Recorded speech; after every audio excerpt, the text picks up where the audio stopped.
যে প্রথমে আগে নিজের ব্যক্তি জীবনটা পরিবর্তন করতে হবে, তারপরে পরিবার, আস্তে আস্তে সমাজ পরিবর্তিত হবে ইনশাআল্লাহ তাআলা। তো সবার আগে দরকার আমাদের ব্যক্তি জীবনের পরিবর্তন।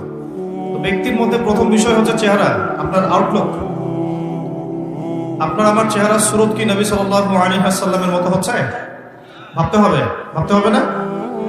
নবী সাল্লাল্লাহু আলাইহি ওয়াসাল্লাম শেভ করতেন নাকি দাড়ি লম্বা ছিল? তো আমাদের সবার দাড়ি ছোট কেন? আমরা কি নবী সাল্লাল্লাহু আলাইহি ওয়াসাল্লামের উম্মত না অন্য কারো উম্মত? শুনেন, আল্লাহর নবী বলেছেন, বলেন সাল্লাল্লাহু আলাইহি ওয়াসাল্লাম, তোমাদের সামনে একটা জামানা আসছে, জামানা সাবরিন, কঠিন সবরের জামানা। ওই জামানায় ঈমান ধরে রাখাটা হাতের মধ্যে জ্বলন্ত আগুন ধরে রাখার মতো হবে। নবীজি বলছেন ঈমান ধরে রাখাটা হাতের মধ্যে আগুন ধরে রাখার মতো কঠিন হবে। সেই কঠিন জামানায় যদি কেউ আমার একটা সুন্নতকে জীবিত করতে পারে, বা আমার মৃত সুন্নতকে জীবিত করতে পারে, বা নবীর সুন্নতের উপর অটল থাকতে পারে, সে 50 জন শহীদ সাহাবীর নেকি পাবে। সাহাবী কাকে বলে? আমরা যদি আমাদের পুরো জীবনটায় যত আমল করি, এই আমলগুলো এক পাল্লায় রাখি, আর আবু বকর সিদ্দিক রাদিয়াল্লাহু আনহুর 1 রাকাত নামাজ এক পাল্লায় রাখি, কোনটা বেশি ভারী হবে? কি মনে হয়? আমাদের আমল না আবু বকর রাদিয়াল্লাহু আনহুর আমল? কোনটা? নবীজি বলছেন 50 জন শহীদ সাহাবীর সমান নেকি পাবে কে? যে কঠিন যুগে নবীর সুন্নতের উপর চলবে এবং সেই সুন্নতকে আঁকড়ে ধরে থাকবে। রাজি আছি ইনশাআল্লাহ? দাড়ি রাখতে পারবো তো ইনশাআল্লাহ? আল্লাহ পাক সবাইকে তৌফিক দান করুন। স্টাইল করে রাখা যাবে না, যেমন যার দাড়ি আসবে সেভাবে ছেড়ে দিতে হবে, ঠিক আছে?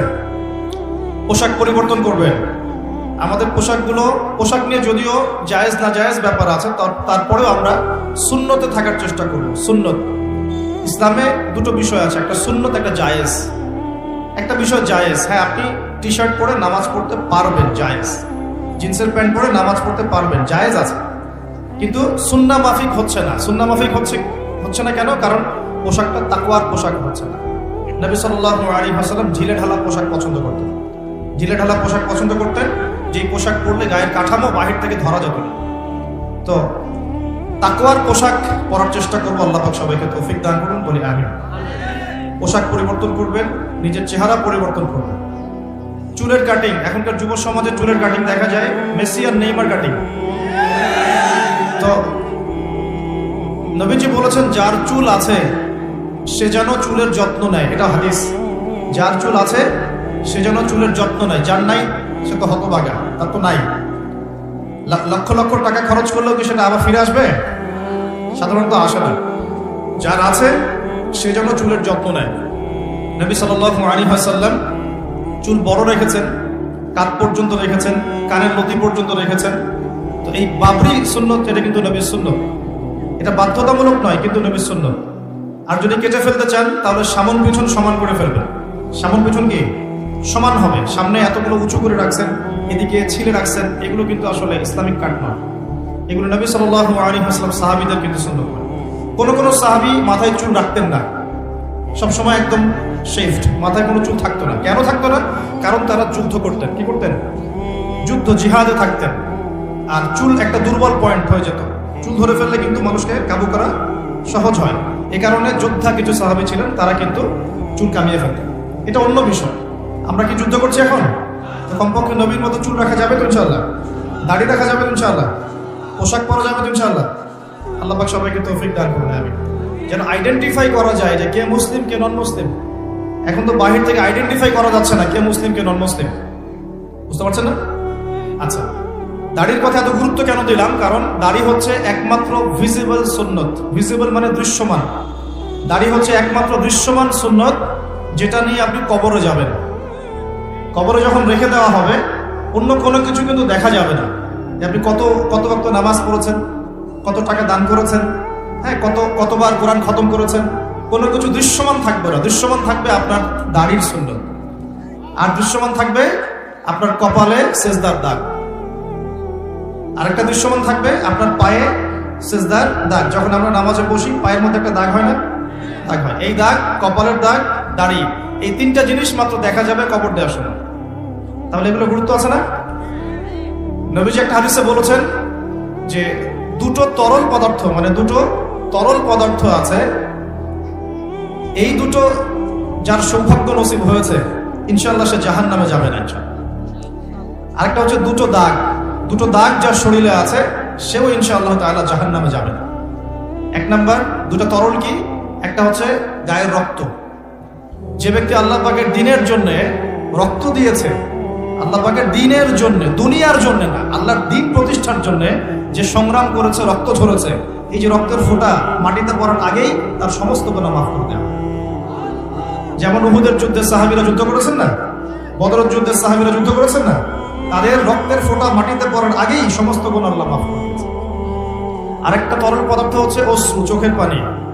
এই চোখের পানি যে ব্যক্তি আল্লাহকে স্মরণ করে গোপনে, নীরবে, নিভৃতে আল্লাহকে স্মরণ করে কান্নাকাটি করে চোখ দিয়ে পানি ছড়াতে পেরেছে, ইনশাআল্লাহ ওই চোখ জাহান্নামের আগুন দেখবে না। খুশি হন নাই? এখন যুব সমাজ কি আল্লাহর জন্য কাঁদে না গার্লফ্রেন্ডের জন্য কাঁদে? হ্যাঁ, গার্লফ্রেন্ডের জন্যই কাঁদে। এখন যুব সমাজ গার্লফ্রেন্ডের স্মরণে কাঁদে, আল্লাহর স্মরণে খুব কমই কাঁদে। আর সেই গার্লফ্রেন্ড তো আপনার সাথে কবরে যাবে নাকি? যাবে? শোনেন, আপনারা সবাই ইয়াং, একটা অভিজ্ঞতা শেয়ার করি। অভিজ্ঞতা, ফিলোসফি যেটাই বলেন, যে আমরা অল্প বয়সে শিখেছি, আল্লাহ শিখিয়েছেন আলহামদুলিল্লাহ। দুনিয়াটা হচ্ছে একটা অনিশ্চিত জায়গা। এক নম্বর কথা হচ্ছে দুনিয়া একটা কি?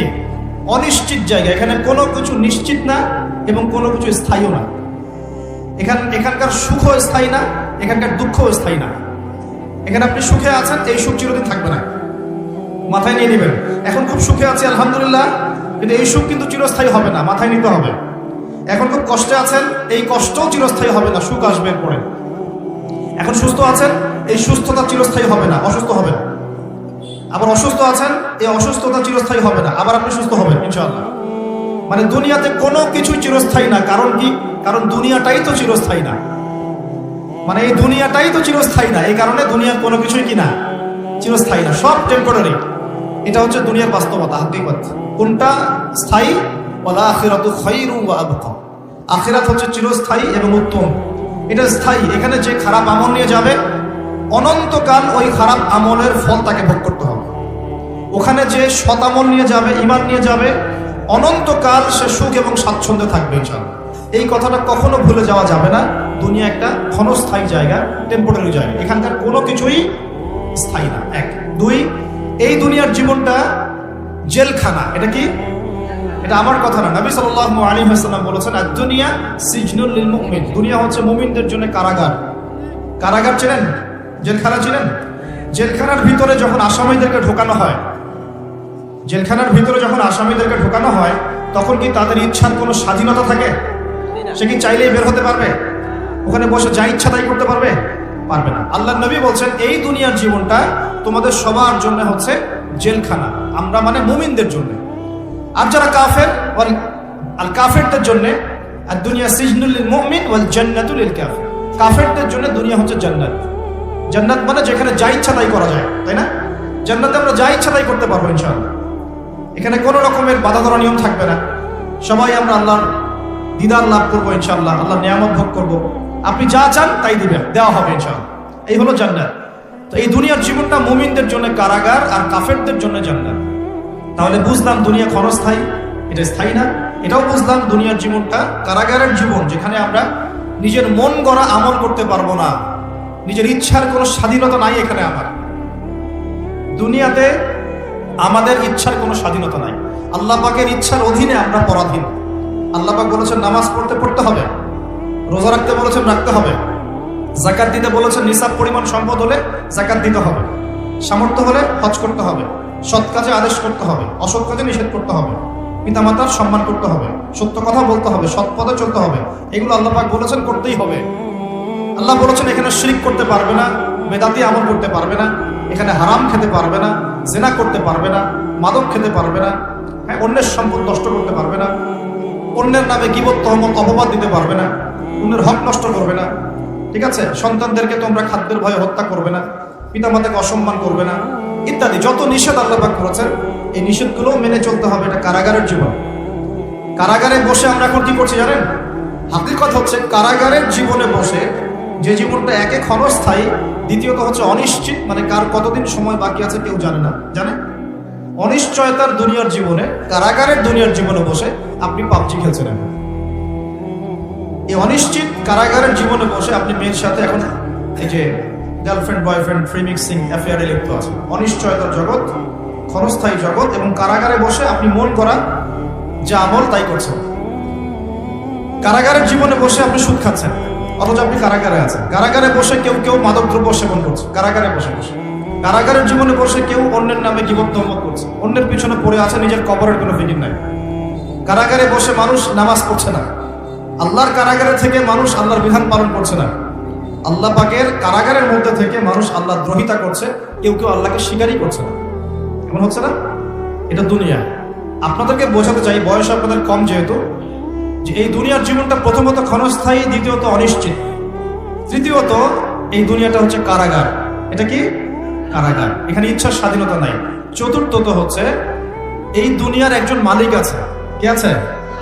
একজন মালিক আছে। এই মালিকের দাসত্ব করতে পারলে আপনি এই দুনিয়াতেও সুখী হবেন, পরকালেও সুখী হবেন ইনশাআল্লাহ।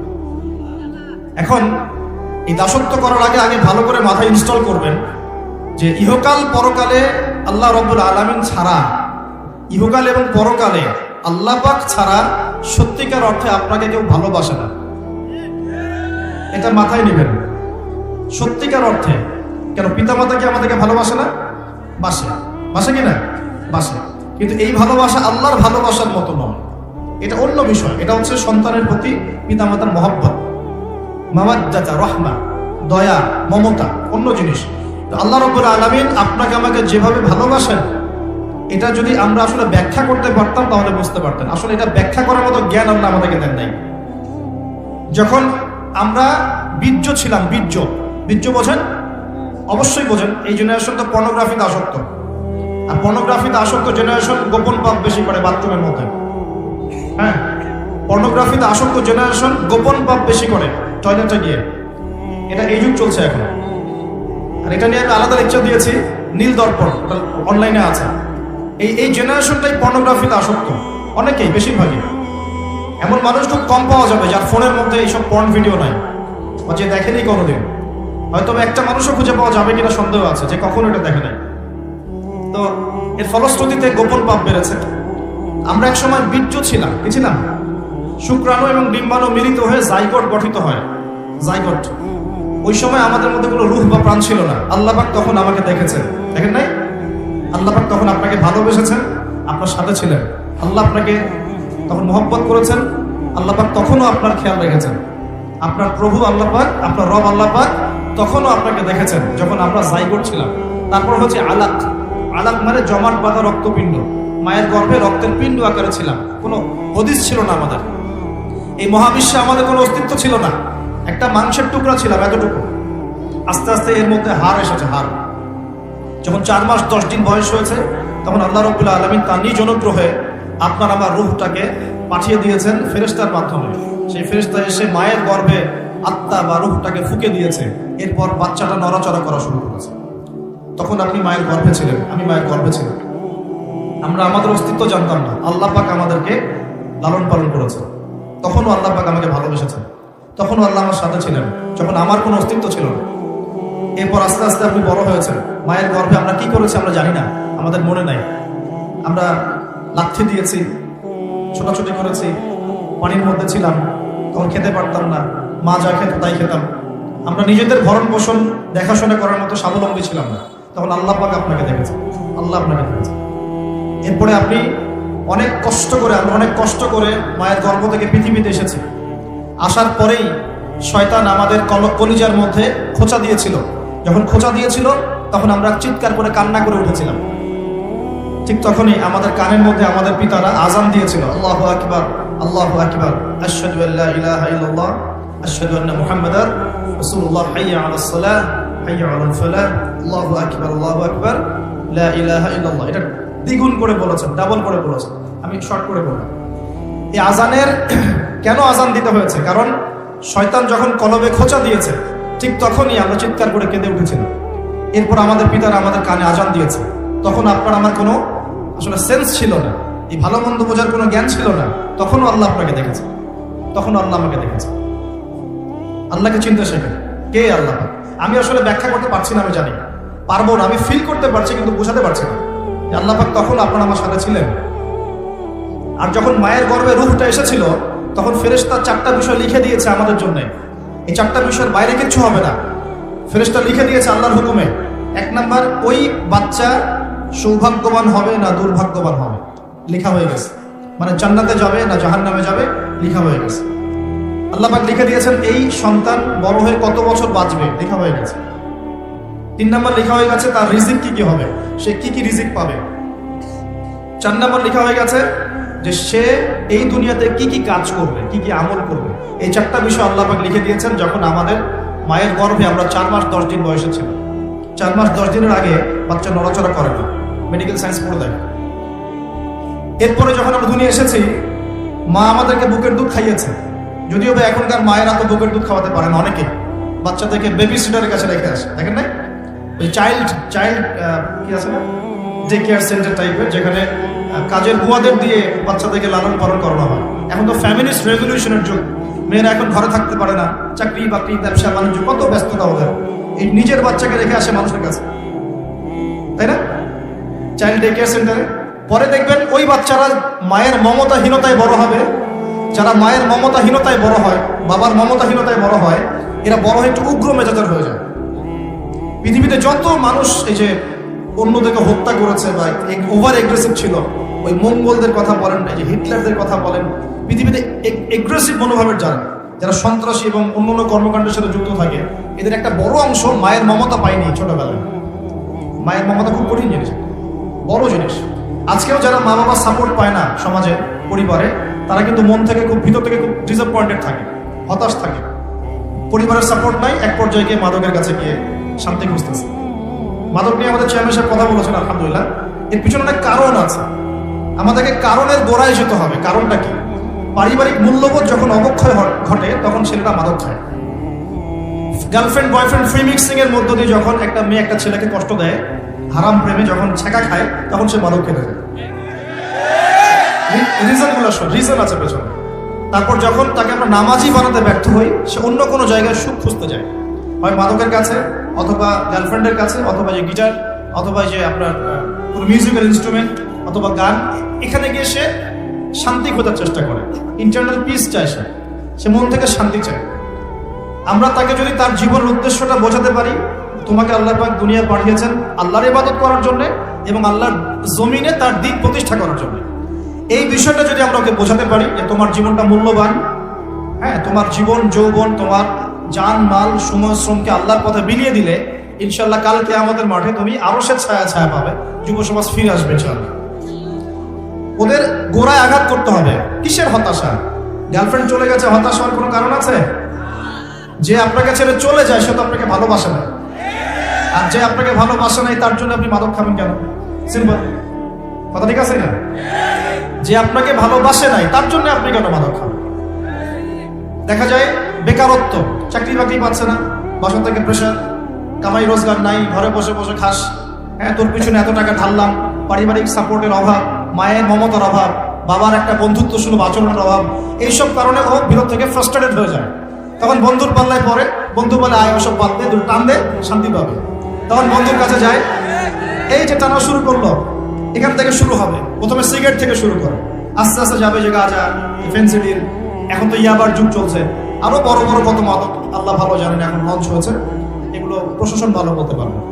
তো স্টার্টিংটা কিন্তু এভাবে হয়, পারিবারিক সাপোর্টের অভাব, অথবা মমতার অভাব, অথবা একটা হৃদ্যতাপূর্ণ পরিবেশ নাই পরিবারের মধ্যে, ঝগড়াঝাটি ফাসাদ, পিতামাতার মধ্যে ফাসাদ, অথবা বন্ধুদের পাল্লায় পড়া, অথবা নারী, অথবা হতাশা, বেকারত্ব। এই কয়েকটাই কারণ মূলত, এগুলো থেকেই ছেলেরা মাদকের দিকে যাচ্ছে।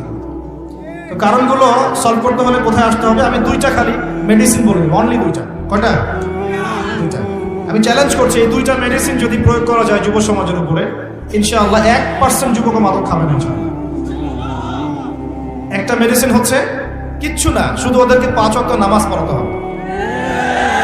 টাইম টু টাইম তোমরা 5 ওয়াক্ত নামাজ পড়বা। যত হতাশা, গ্লানি, কষ্ট দেখবা, সমস্ত কষ্ট ওই আল্লাহর সামনে ঢেলে দিবা। যখন তোমার কেউ ছিল না, যে আল্লাহ তোমাকে দেখেছে, ওই আল্লাহর সামনে ঢেলে দিতে হবে। পারা যাবে ইনশাআল্লাহ? এই একটা মেডিসিন। অতএব নামাজই বানান, মানুষকে বেশি বেশি নামাজই বানান, অটোমেটিক সে মাদক থেকে দূরে আসবে।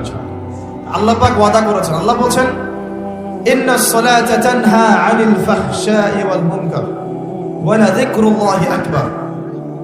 আল্লাহ বলছেন শোনো, নিশ্চয় নামাজ পড়ার মতো পড়লে, নামাজ কায়েম করার মতো করলে, এই নামাজই তোমাকে সমস্ত পাপ থেকে দূরে রাখবে ইনশাআল্লাহ।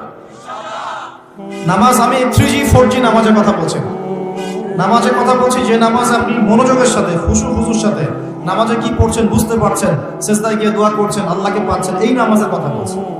এই নামাজ যে ব্যক্তি পড়তে পারে 5 ওয়াক্ত, ইনশাআল্লাহ মাদকের ধার কাছেও সে কখনো যাবে না ইনশাআল্লাহ।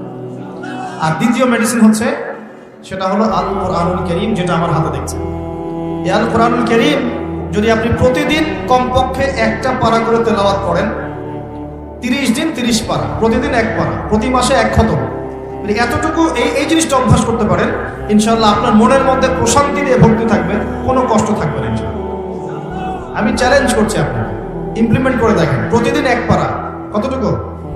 অন্তত 1 পারা, 30 দিন 30 পারা, মাস শেষে 1 খতম হবে ইনশাআল্লাহ।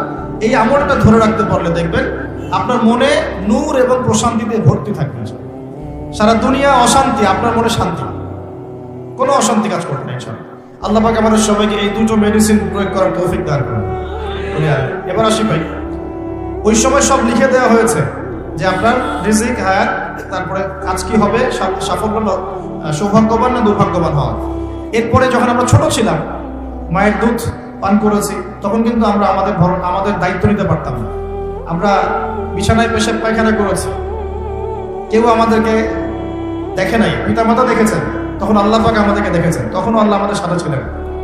আমরা শ্বাস নেওয়া শুরু করব, শ্বাস নেওয়া, এই শুধু শ্বাস নিঃশ্বাস নেওয়ার যে ক্ষমতা বা এই যে নিয়ামত, এই নিয়ামতটুকুর শুকরিয়া কি আমরা আদায় করতে পারবো?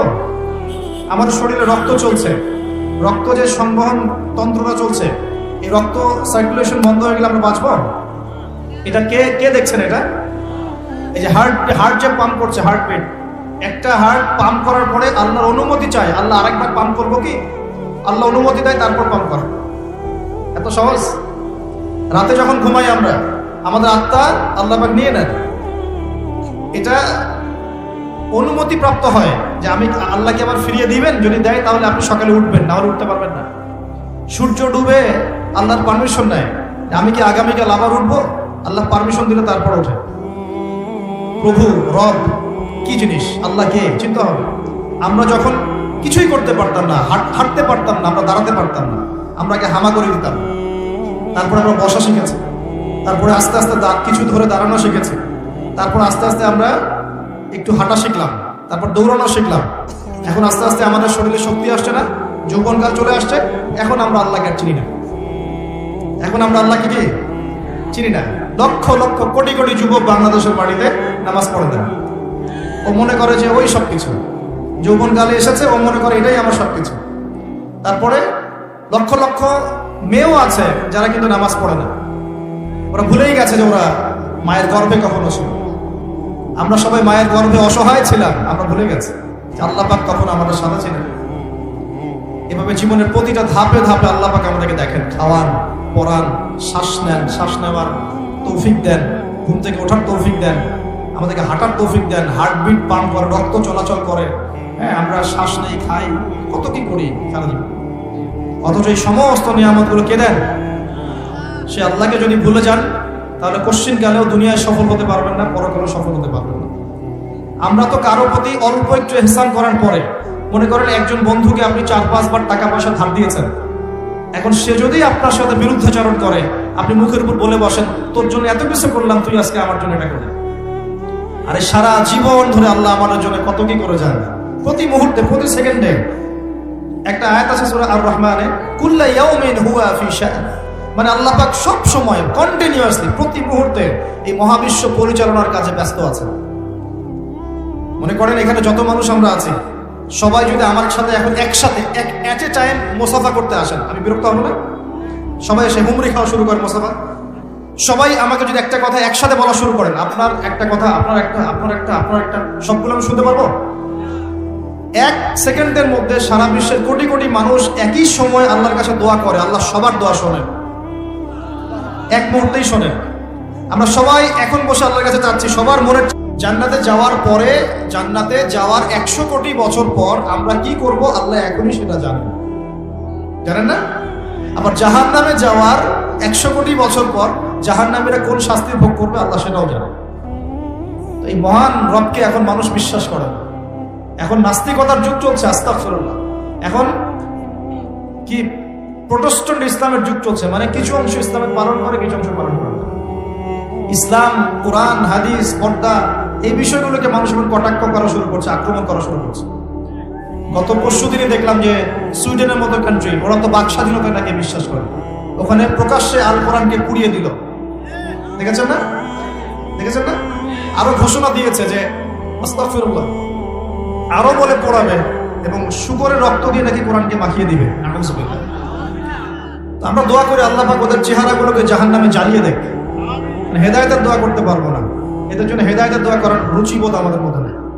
আল্লাহ পাক অচিরেই এদেরকে ধ্বংস করবেন ইনশাআল্লাহ, অচিরেই ধ্বংস তো হবে, এটা আমি নিশ্চিত। কারণ আমি শেষ জামানার ছাত্র, স্টাডি করি যে 3টা বড় বড় ভূমিকম্প আসা এখনো বাকি আছে। তার মধ্যে একটা হবে পশ্চিমা সভ্যতায়, এই ইউরোপিয়ান সিভিলাইজেশনের মধ্যে পশ্চিমা সভ্যতা একটা বড় ভূমিধস হবে অচিরেই। এখানে একটা বড় অংশের মাটি নিচে চাপা পড়ে যাবে ইনশাআল্লাহ। এটা কি আমাদের 10টা বড় নিদর্শনের একটা। 3টা বড় বড় ভূমিকম্প বাকি আছে, একটা পশ্চিমে, একটা পূর্ব দিকে, একটা পৃথিবীর মাঝখানে। তো এরা কোন জাতি? এরা সমকামী, ছেলে ছেলেকে বিয়ে করা এদের কাছে জায়েজ। তো ওরা তো কোরআনের বিরোধিতা করবেই, কোরআন তো এর বিরুদ্ধে কথা বলছে। কোরআন বলছে সমকামী একটা কম ছিল, কওমে লূত, ওদেরকে আল্লাহ পাক এমন শাস্তি দিয়েছেন যা বিশ্বে কাউকে দেন নাই। একদম মাটিটা উপরে তুলে আসমানে উঠায়, আসমান থেকে পাথর বর্ষণ করে সবগুলোকে থেতলা করে দিয়ে উল্টা দিকে আবার দাফন করে দিয়েছে কওমে লূতকে। জর্ডানের ডেড সি বা মৃত সাগর, ওই জায়গা যেখানে কওমে লূত ছিল। আর এরা হচ্ছে কওমে লূতের বর্তমান ট্রেডিশন, বর্তমান রেভলিউশনের বর্তমান ভার্সন হচ্ছে এরা। কওমে লূতের বর্তমান ভার্সন এরা, প্রেজেন্ট ভার্সন এরা এই সভ্যতা, পশ্চিমার এই সভ্যতা ছেলে ছেলেকে বিয়ে করা জায়েজ মনে করে। ওরা তো কোরআনের বিরুদ্ধাচরণ করবেই। আর কোরআন বলছে যে এরকম করলে একদম ধসাই দেব শাস্তি দিয়ে। আসমানের নিচে, জমিনের উপরে সবচেয়ে বড় বড় পাপগুলোর মধ্যে এটা একটা। ওরা তো সুদখোর, সারা বিশ্ববাসীকে সুদ খাইয়েছে। আর কোরআন বলছে সুদ যে খায় সে যেন আল্লাহ এবং তার রাসূলের সাথে যুদ্ধ করে। তাহলে ওরা তো কোরআনের বিরোধিতা করবেই। কোরআন বলছে যে সমাজে সাম্য থাকতে হবে, সাম্য। আর ওরা তো সাম্যের বিরোধী। ওরা মানবতার ধ্বজা ধরে বিশ্বের বিভিন্ন মুসলিম কান্ট্রির মধ্যে মুসলিমদেরকে নির্যাতন করেছে। ওরা তো কোরআনের বিরোধিতা করবেই, স্বাভাবিক। কোরআন বলছে এইসব জালেমদের সাথে জিহাদ করতে, আর এই কিতাবে সেটা লেখা আছে। তাহলে ওরা তো এই বইটা পুরোতে চাইবে না? এগুলো পড়লে তো আপনার ভিতরে একটা জজবা চলে আসবে, ওরা চাইবে এখান থেকে আপনাকে দূরে সরাই দিতে। কোরআন বলছে মুসলিমদের ঐক্যের কথা, তো ওরা তো মুসলিমদের ঐক্য পছন্দ করবে না, অতএব কোরআন তো পুরাতে হবেই ওদের কাছে। কোরআন বলছে ওরা বস্তুবাদী আর আখিরাত চিরস্থায়ী, তো বস্তুবাদী এই সভ্যতা আখিরাতমুখী সভ্যতার বিরুদ্ধাচরণ তো করবেই। কোরআন বলছে যে দ্বীন ইসলামকে আল্লাহ পাক পাঠিয়েছেন সারা বিশ্বে বিজয়ী হওয়ার জন্য, আর ইসলাম যদি বিজয়ী হয় ওদের অস্তিত্ব থাকবে, অতএব তারা তো বিরুদ্ধাচরণ করবে। কোরআন বলছে মাদক থেকে দূরে থাকার কথা, আর ওরা মাদক ফ্রি অ্যাক্সেস সবাই খাচ্ছে, তাহলে ওরা কি বিরুদ্ধাচরণ করবে না? স্বাভাবিক। কোরআন বলছে যে জেনা থেকে দূরে থাকো না, জেনার কাছেও যেও না। আর ওদের সভ্যতা এমন সভ্যতা যেখানে বাবাও মেয়ের সাথে জেনা করে না। বিশ্বাস করছেন না কথা? বাবার হাতে ওরা মেয়েরা ইফটিজিং এর শিকার হয়, সেক্সুয়াল হ্যারাসমেন্টের শিকার হয়, এবং ভাই বোনের সাথে জেনা করে। কতগুলো প্রমাণ নেবেন? আমি একটা বইয়ের নাম বলে, লস্ট মডেস্ট একটা বই আছে, মুক্ত বাতাসের খোঁজে, পড়েন, সব দেখতে পাবেন, ডিটেলস প্রমাণ স্বরূপ। এই সভ্যতা তো কোরআনের বিরুদ্ধাচরণ করবেই, কারণ কোরআন তো এখান থেকে আপনাকে দূরে সরাচ্ছে। ব্যভিচার, পরকীয়া কি ইসলামে জায়েজ?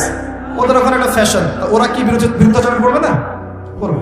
ওদের যতগুলো নোংরামি, অশ্লীলতা, ফাহেশা কাজ, আল্লাহ দ্রোহিতা, এই প্রত্যেকটা বিষয়ের বিরুদ্ধে কোরআন কথা বলছে বলেই কোরআনের বিপক্ষে ওদের এত জ্বালা। কিন্তু এই জ্বালা বেশি দিন স্থায়ী হবে না ইনশাআল্লাহ। কারণ আমরা জানি অচিরেই এমন প্রজন্ম আল্লাহ পাক পাঠাবেন ইনশাআল্লাহ, যে প্রজন্মের প্রত্যেক সন্তান আল কোরআন পড়তে জানবে ইনশাআল্লাহ, কোরআনের অর্থ বুঝবে ইনশাআল্লাহ, কোরআনের আদেশ মানবে, নিষেধ বর্জন করবে ইনশাআল্লাহ, কোরআনের দাওয়াত মানুষের কাছে পৌঁছাবে এবং আল্লাহর এই পুরো জমিনে কোরআনের বিধান প্রতিষ্ঠা করবে ইনশাআল্লাহ। এমন প্রজন্ম অচিরে আসবে।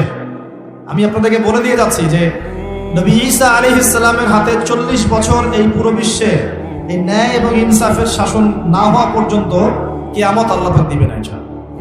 এটা হাদিসে লিখিত হয়ে গেছে। তিনি আসবেন, তার আগেই ইমামুল মাহদী আসবেন।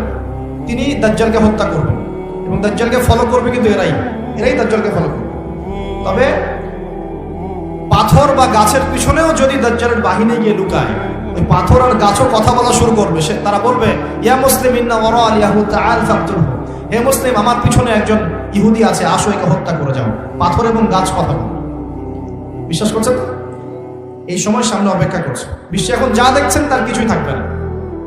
নতুন একটা বিশ্ব পৃথিবী দেখবে, এমন বিশ্ব যেখানে না আছে কোনো জুলুম, না আছে কোনো অন্যায়, না কোনো পাপাচার, না কোনো জেনা, না কোনো এই যে আল্লাহ দ্রোহিতা, না কোনো কুফর, না কোনো শিরক। ইনশাআল্লাহ এমন একটা বিশ্ব অচিরে আমাদের সামনে আসছে ইনশাআল্লাহ।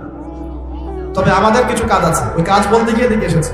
প্রথমে আল্লাহকে চিনতে হবে। কি করতে হবে? আল্লাহকে চিনতে হবে। আল্লাহ রাব্বুল আলামিন আমাদের রব, এটা চিনতে হবে। যখন আমাদের কেউ ছিল না, কে ছিল? আল্লাহ। এখন আপনি বড় হয়েছেন, আল্লাহকে ভুলে যাচ্ছেন, আস্তে আস্তে কিন্তু আপনি আবার দুর্বল হবেন। যেমন মায়ের গর্ভে যেমন দুর্বল ছিলেন জন্মের পর, আবার কিন্তু আস্তে আস্তে এমন দুর্বল হবেন। এই যে এখন যৌবনকাল চলছে, খুব দ্রুত দেখবেন যৌবন পাস হয়ে যাচ্ছে। আর এখন কিন্তু সময় অনেক দ্রুত যাচ্ছে, কারণ এটা কিয়ামতের একটা সাইন। সময় কিন্তু টাইম দ্রুত যাওয়া শুরু করবে।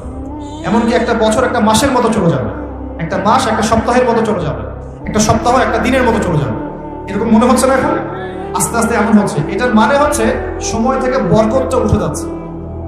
সময় থেকে কি উঠছে? টাইম কিন্তু ঠিকই আছে, মানে 24 ঘন্টা 24 ঘন্টায়, কিন্তু একটু দ্রুত পাস হচ্ছে, মানে আপনার বরকতটা কমে যাচ্ছে। নবী সাল্লাল্লাহু আলাইহি ওয়াসাল্লাম একদিনে যত কাজ করতে পারতেন, আমরা এক মাসে অত কাজ করতে পারি না। ভালো করে খেয়াল করে দেখেন, আল্লাহ নবীজি একদিনে যত কাজ করতেন সকাল থেকে রাত পর্যন্ত, আমরা মনে হয় এক সপ্তাহ এক মাসেও করতে পারি। তো প্রিয় ভাইরা, সময় দ্রুত পাস করছে, যৌবন চলে যাবে। যৌবন সম্পর্কে আপনাকে দুই একটা হাদিস বলে আমি এদিকে আস্তে আস্তে ফিনিশিং এর দিকে যাব। আল্লাহর নবী বলেছেন, 7 শ্রেণীর মানুষকে আল্লাহ পাক আরশের ছায়া দিবেন, যেদিন ওই ছায়া ছাড়া অন্য কোনো ছায়া থাকবে না। তার মধ্যে দ্বিতীয় শ্রেণী হচ্ছে, প্রথমটা হচ্ছে ন্যায়পরায়ণ শাসক। শাসন ক্ষমতা পাওয়ার কোনো দোষের কিছু নয়, ন্যায় বিচার করলে আরশের ছায়া পাবে ইনশাআল্লাহ।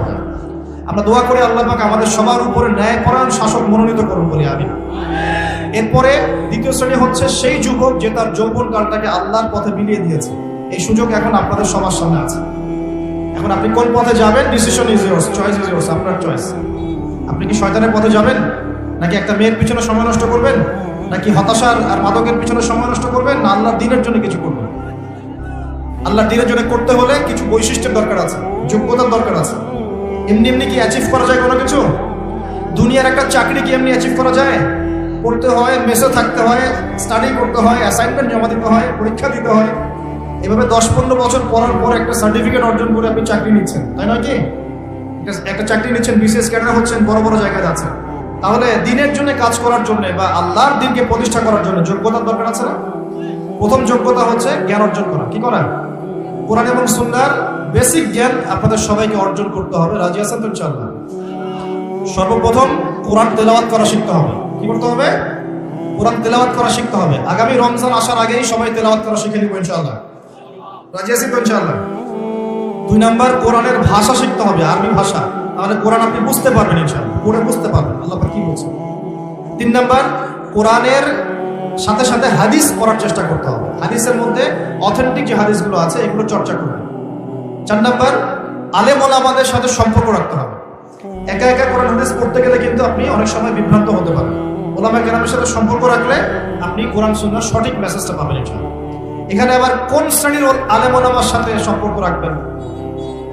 ওঠেন বসেন শিখায় এরকম, ঢেলে দেই এরকম কিরকম? কোন আলেম ওলামা? যে আলেম ওলামা সৎ কাজে আদেশ করে, অসৎ কাজে নিষেধ করে, যাদের ব্যক্তিত্ব গায়রত আছে, যাদের মধ্যে আত্মমর্যাদা বোধ আছে, যারা উম্মার ফিকির করে, উম্মার জন্য খেদমতে নিজের জীবন বিলিয়ে দিচ্ছে, এই শ্রেণীর ওলামা কেরামের সাথে থাকবেন ইনশাআল্লাহ। আর যারা ইসলামকে ঠাট্টা বিদ্রুপ হাসি ঠাট্টার পাত্র বানিয়েছে, এই টাইপের আলেমদের সাথে কোনো সম্পর্ক রাখার দরকার নেই। প্রকৃতপক্ষে এদেরকে আলেমও বলা হয় না, এটা আলেমের সংজ্ঞার মধ্যে পড়ে। আলেমকে যে ব্যক্তির মধ্যে ইলম আছে এবং সে ইলম অনুযায়ী আমলও করে, আল্লাহর জমিনে আল্লাহর দ্বীন প্রতিষ্ঠার চেষ্টা করে, আলেম। আলেম মানে কি? শুধু জানি আমল করি না, এটাকে আলেম বলা হয়? শুধু জানি আমল নাই, আলেম বলা হয়? প্রিয় ভাইয়েরা, সত্য মিথ্যা চিন্তা হবে। এই ট্রল নিয়ে, ফেসবুক ইউটিউব নিয়ে এত বেশি মত্ত হয়ে থাকবেন। কনস্ট্রাকটিভ পড়াশোনা করেন, অফলাইনে পড়াশোনা করেন, ওলামায়ে কেরামের সাথে সম্পর্ক করেন, আগে জ্ঞান অর্জন, তারপর অন্য কিছু। জ্ঞান ছাড়া আপনি এই বিশ্বে ইসলামকে এগিয়ে নিতে পারবেন না। কারণ এখন জ্ঞান দিয়ে যুদ্ধ করা হচ্ছে। কি দিয়ে যুদ্ধ হচ্ছে এখন? একটা সময় ছিল আগে তরোয়াল দিয়ে যুদ্ধ হতো, মনে আছে? তারপরে যুদ্ধ হওয়া শুরু হচ্ছে ট্যাঙ্ক দিয়ে, কামান দিয়ে, গোলা বারুদ দিয়ে, মনে আছে? এখন পারমাণবিক যুদ্ধের যুগ না? পারমাণবিক অস্ত্র দিয়ে মানুষ যুদ্ধ করার জন্য মরিয়া হয়ে আছে, তাই না? আমরা আশঙ্কা করছি যে বিশ্বের সামনে হয়তো একটা পারমাণবিক যুদ্ধ হয়ে যেতে পারে। আল্লাহ ভালো জানেন, আল্লাহ ভালো জানেন, আপনারা জানেন। তবে এখন সবচেয়ে শক্তি কোন জিনিসটা? সবচেয়ে বড় শক্তি হচ্ছে প্রযুক্তি। সবচেয়ে বড় শক্তি কি? প্রযুক্তি, তথ্য প্রযুক্তি। যার কাছে যত বেশি প্রযুক্তি এবং ডাটা আছে, সেই রাষ্ট্র তত বেশি শক্তিশালী। অতএব আমাদের সবাইকে জ্ঞান অর্জন করতে হবে। এবং কোন জ্ঞান? যেটা প্র্যাকটিক্যাল জ্ঞান। শুধু জ্ঞান বই পুস্তকে পড়ে রাখলাম, হ্যাঁ, যেটা প্র্যাকটিক্যাল কোনো ভিত্তি নাই, এটা কিন্তু আসলে প্রকৃত জ্ঞান নয়। যে জ্ঞানটাকে প্রয়োগ করা যাচ্ছে এবং জ্ঞান প্রয়োগ করে ইসলামকে এগিয়ে নেওয়া যাচ্ছে। তো এখন কি ডারউইনের মতবাদ পড়বেন নাকি? হ্যাঁ, বলছে যে বানর থেকে মানুষ হয়েছে, আর আমরা সূরা বাকারার মধ্যে দেখছি মানুষ থেকে বানর হয়েছে। জানেন? এটা হয়তো জানেন না, বলছি শোনেন। আল্লাহ পাক একটা জাতিকে বলেছিলেন শনিবারে মাছ ধরবে না। কি করবে না? শনিবারে মাছ ধরবে না। বনু ইসরাইল। বনু ইসরাইল কারা জানেন তো? কারা? হ্যাঁ, ইয়াকুব আলাইহিস সালামের বংশধর, কিন্তু প্রকৃতপক্ষে ইহুদি বলা হয় কাদেরকে? যারা মুসা আলাইহিস সালামের কওম। আর নাসারা বলা হয় কাদেরকে? যারা ঈসা আলাইহিস সালামের কওম। ঠিক আছে? তো এই বনু ইসরাইলের মধ্যে একটা কওম ছিল যাদেরকে আল্লাহ পাক বলেছিলেন যে শনিবারে মাছ ধরো না। ওরা তো বেশি চালাক, শনিবারে মাছ না ধরে একটা বাদ দিয়ে রাখছে, শনিবারে মাছ ধরবো না, মাছগুলো আগে আসুন, এখানে আটকা থাকবে, পরে ধরবো। এই একটা সীমা লঙ্ঘন করার কারণে আল্লাহ পাক সূরা বাকারার মধ্যে বলছেন যে আল্লাহ পাক ওই জাতিটাকে বানর বানিয়ে দিয়েছে। তাহলে মানুষ থেকে বানর হয়েছে, দলিলটা কোরআনে আছে। আর ওরা যে ডারউইনের মতবাদ দিচ্ছে, এটা কুফরি মতবাদ। কেউ যদি এখানে বিশ্বাস করে, মন থেকে বিশ্বাস করে, তার ঈমান চলে যাবে, কোনো সন্দেহ নেই। আমরা এসেছি জান্নাত থেকে। কোত্থেকে? মানুষ বানর থেকে আসে নাই, মানুষ জান্নাত থেকে আসছে। আমাদের পিতা কোথায় ছিল? আমাদের পিতা জান্নাতে ছিল। সেখানেই তো ইবলিস প্রলোভিত করলো, গাছের কাছে চলে গেলেন। তারপর আল্লাহ পাক নারাজ হলেন, হ্যাঁ, তওবা করলেন, আল্লাহ তওবা কবুল করলেন, কিন্তু দুনিয়ায় পাঠিয়ে দিলেন। তাহলে আমরা কোত্থেকে আসছি?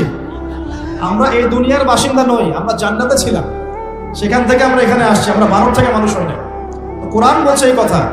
আর কিছু কিছু ক্ষেত্রে দুঃখজনক, দুর্ভাগ্যজনক, এটা আমাদের জন্য দুর্ভাগ্যজনক যে আমাদের বাচ্চাদের বইপত্রে কিছু কিছু ক্ষেত্রে এগুলো শেখানো হচ্ছে।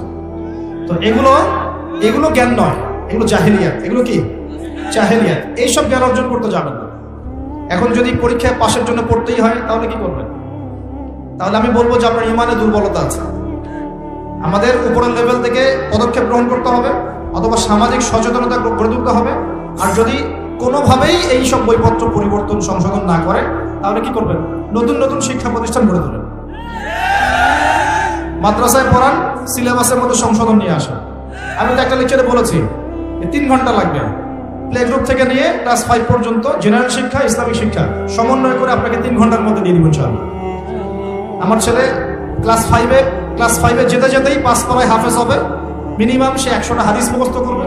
আপনি ভাষা শিখবে ইনশাআল্লাহ, পাশাপাশি বাংলা, ইংরেজি, অঙ্ক, এগুলো সবই শিখবে। 3 ঘন্টা লাগবে। আলহামদুলিল্লাহ শুরু করেছি, আল্লাহ ভালো জানেন কতদূর করতে পারবো। ইচ্ছা আছে সারা বাংলাদেশের প্রত্যেকটা ডিস্ট্রিক্টে একটা করে এমন প্রতিষ্ঠান গড়ে তোলার, যেখানে জেনারেল শিক্ষা, ইসলামী শিক্ষার একটা সর্বোচ্চ সমন্বয় থাকে ইনশাআল্লাহ। আল্লাহ পাক কবুল করুন বলি আমি। যাদের সামর্থ্য আছে এগিয়ে আসবেন, যাদের অর্থ সম্পদ আছে, জায়গা জমি আছে, তারা এগিয়ে আসবেন। আমি আপনাকে সর্বোচ্চ সিলেবাস দিয়ে সহযোগিতা করতে পারবো। আমি আপনাকে বইপত্র, ইংলিশ মিডিয়ামের বই, বাংলা মিডিয়ামের বই, অ্যারাবিক মিডিয়ামের বই, একটা ট্রাইলিঙ্গুয়াল কনস্ট্রাকটিভ সিলেবাস আমি আপনাকে করে দিতে পারবো। আপনি পড়াবেন ইনশাআল্লাহ। ভালো টিচার আপনি খুঁজে বের করবেন, আপনি তাদেরকে ভালো বেতন দেবেন, তাদের জন্য প্রতিষ্ঠান করবেন, থাকার জায়গা করবেন, এটা আপনাদের দায়িত্ব। কিন্তু বিশ্বাস করেন, এটাই শিক্ষা। একমুখে যে শিক্ষা চলছে, এখানে অনেক দৈন্যতা আছে। আমরা কোনো ক্ষেত্রে আমরা মসজিদের ইমাম হয়েও বিশ্বের খবর রাখছি না। একজন ইমাম বিশ্ব অর্থনীতি, রাজনীতি সবকিছুর খবর রাখবে, কেন রাখবে না? কোনো কোনো ক্ষেত্রে আমরা ডক্টর ইঞ্জিনিয়ার হচ্ছে ঠিকই, কিন্তু ইসলামের ওযু করার নিয়ম জানি না। এগুলো শিক্ষা হলো না। আমাকে ইসলামী শিক্ষার ভিত্তি অর্জন করে তারপর অন্য জায়গায় যেতে হবে। একজন পলিটিশিয়ান যদি সৎ হন, কোরআন সুন্নাহর জ্ঞান থাকে, তার দ্বারা আপনি সমাজে খেদমত পাবেন ইনশাআল্লাহ। একজন ডক্টর যদি সৎ হয়, কোরআন সুন্নাহর জ্ঞান থাকে, দেখবেন তাকে দেখেই রোগী ভালো হয়ে গেছে ইনশাআল্লাহ। প্রেসক্রিপশন করে দিয়ে বলবে যে ভাই নামাজটা 5 ওয়াক্ত পড়েন, ওযু অবস্থা থাকেন, পরিষ্কার পরিচ্ছন্ন থাকেন, কোরআন তেলাওয়াত করেন, রোগীকে মহব্বতের সাথেই ভালো করা যায়। আর আমরা এখন প্রফেশনাল হয়ে গেছি, আসো না টেস্ট করো, 10টা টেস্ট করো, রিপোর্ট নিয়ে আমার সামনে আসো। একটা রোগীর 1 মিনিট সময়, একটা রোগীকে দেখেন 1 মিনিট সময়। সুবহানাল্লাহ। আর এইসব ক্ষেত্রে আপনারা আবার ব্যবসার কথাবার্তা বলেন না, ওয়াজ মাহফিল নিয়েই কথা বলেন, ঠিক আছে? ওয়াজ মাহফিল, আলেম ওলামা এখানেই আসে আপনারা ব্যবসার কথা বলেন। তখন হাদিয়া তোফার কথা আসলে ব্যাস ধর্ম ব্যবসার কথা শুরু হয়ে গেছে। কিন্তু এখানে যে দুর্নীতির পর দুর্নীতি হচ্ছে, প্রচুর কারো টাকা পাচার হচ্ছে, ব্যাংক লুট করা হচ্ছে, ব্যাংকিং সিস্টেম কলাপস করছে, শেয়ার বাজার ধস হয়ে যাচ্ছে, ওই কোনো তো কথা বলার সুযোগ হয় না আপনাদের। তো এটা কেমন দৃষ্টিভঙ্গিটা, কেমন বায়াস দৃষ্টিভঙ্গি, ডাবল স্ট্যান্ডার্ড বলি আমরা, দ্বিমুখী, দ্বিচারিতা। আল্লাহ পাক আমাদের সবাইকে সৎ হওয়ার তৌফিক দান করুন।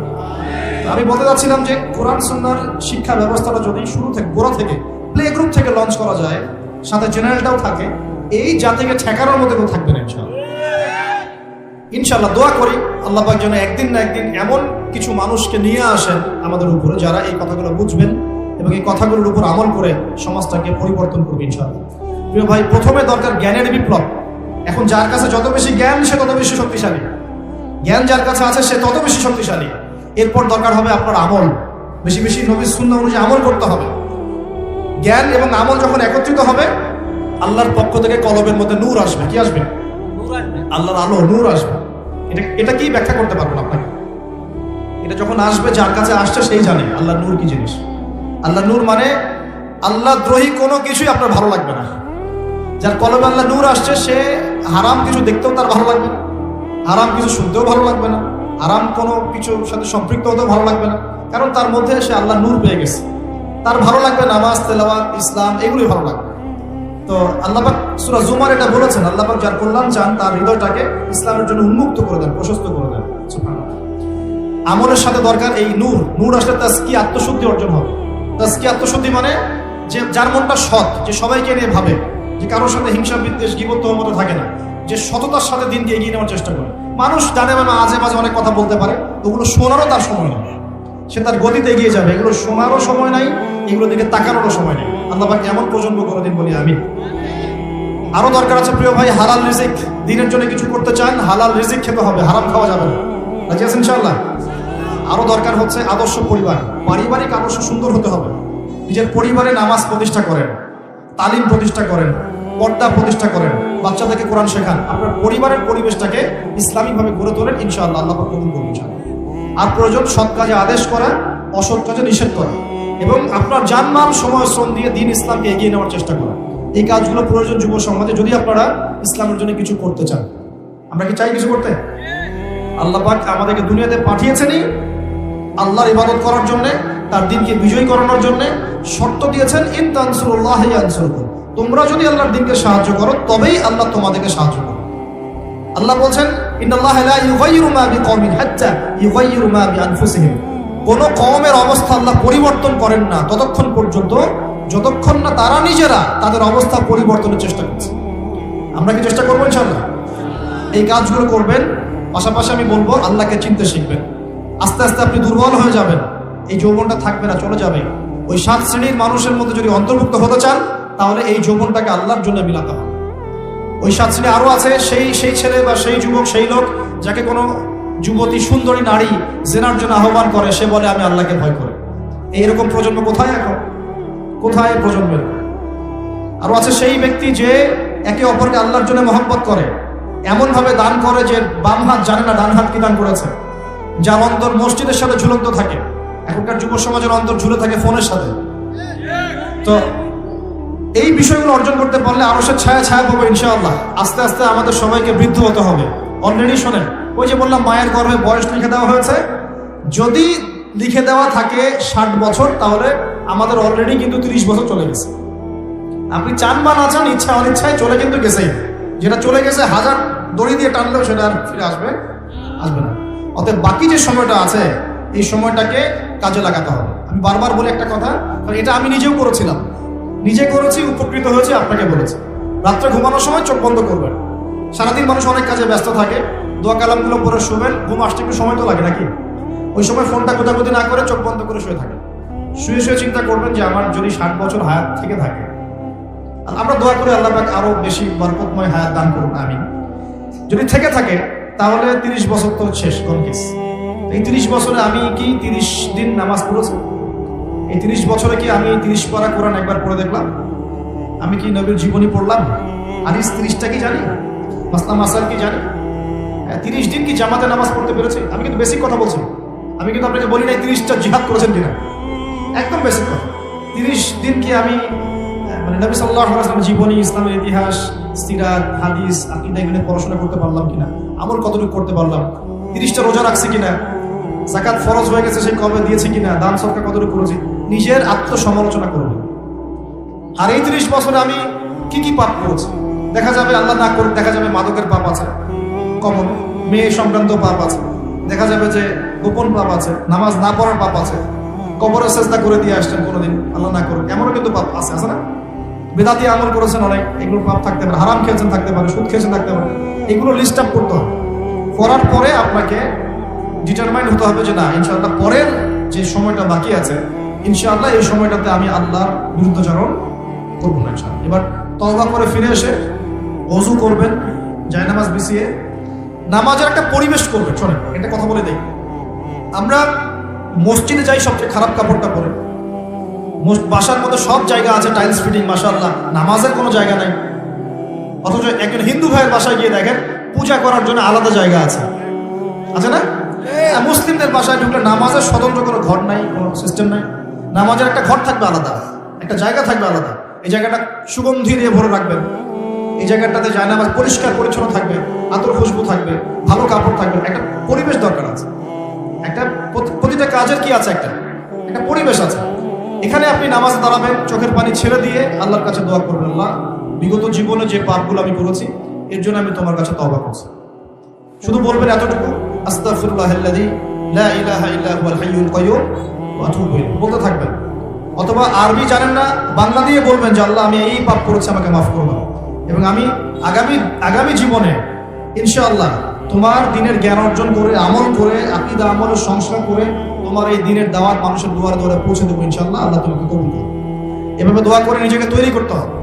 এই দোয়া একদিন করেই সারা এমন নয়, প্রতিদিন এই দোয়া করতে থাকতে হবে, এবং এই দোয়া বাস্তবায়ন করার জন্য মেহনত করতে হবে। খালি দোয়া করে গেলাম, কোনো কাজ নাই, এই দোয়া কি কবুল হবে? আল্লাহর নবী কি শুধু দোয়া করেছিলেন না, বদরের যুদ্ধ করেছিলেন? যুদ্ধের মাঠে গিয়ে যুদ্ধ করেছেন, এবার দোয়াও করেছেন, তারপর ফলাফল দেখেন নাকি? যুদ্ধের মাঠে গিয়েছেন, সাহাবীদেরকে প্রশিক্ষিত করেছেন, আরো কত কি অস্ত্র শস্ত্রের ব্যবস্থা করেছেন, খবর নিয়েছেন ওদের কত সৈন্য, আমরা কোথায় দাঁড়াবো, কোন দিকে দাঁড়ালে ভালো হয়, বদরের কূপটাকে আগে দখল করে নিয়েছেন, সব ট্যাকটিক অ্যাপ্লাই করেছেন। তারপরে দোয়া, আল্লাহ এই যে মানুষগুলো আজকে তোমার সামনে আছে, এরা যদি আজকে না থাকে ইসলাম মিটে যাবে, আল্লাহ আজকে তুমি আমাদেরকে সাহায্য করো। তখন আল্লাহ পাক আসমান থেকে ফেরেশতা পাঠিয়েছে। এই হলো আমাদের কাজ, দোয়াও চলবে ইনশাআল্লাহ, এর পাশাপাশি প্রচেষ্টাও চলবে। এগুলো যদি সব একত্রিত হয় ইনশাআল্লাহ তাআলা, সেই দিন বেশি দূর নয় ইনশাআল্লাহ, যেদিন শুধু বাংলার জমিনে না, ইনশাআল্লাহ সারা বিশ্বব্যাপী দিন ইসলামের প্রচার প্রসার ব্যাপক হবে, প্রতিষ্ঠাও লাভ করবে ইনশাআল্লাহ তাআলা। সমস্ত জালেমের শেকড় আল্লাহ পাক উপরে ফেলবেন ইনশাআল্লাহ। আল্লাহ পাক আমাদের সবাইকে আল্লাহকে চেনার তৌফিক দান করুন বলে আমিন। আল্লাহ পাক আমাদের সবাইকে আল কোরআন তেলাওয়াত শেখার তৌফিক দান করুন।